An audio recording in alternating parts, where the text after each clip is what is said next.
I am a PhD candidate, the fourth year in the School of Physics and a part of the Center for Relativistic Astrophysics here at Georgia Tech.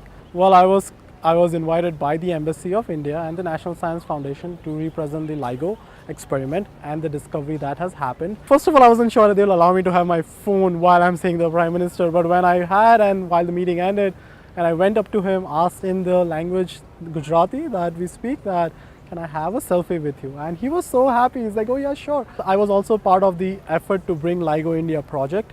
So when the Prime Minister was all excited and he mentioned in the meeting that he reads my tweets. So apparently it's good to be on social media too and spreading science. The first question he asked us was that what did Einstein thought so that he could have predicted gravitational waves like 100 years ago?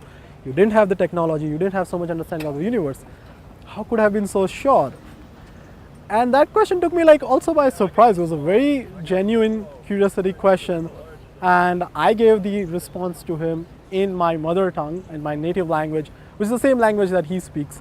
I mean, a leader of a nation which has a billion problems would have a billion things to think about.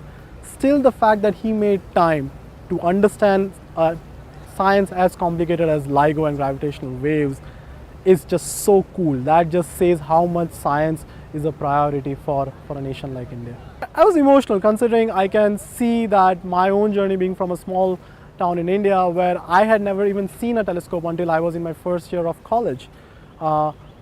And seeing that now I am being a part of one of the greatest scientific discoveries of the century, and that project is happening in my country. I think this is Einstein's true legacy, that you see the two largest democratic nations in the world keeping science and technology as the forefront on how the next step of generation should be. This really tells us, how much important it is to fund fundamental science, and Einstein would be really happy about it.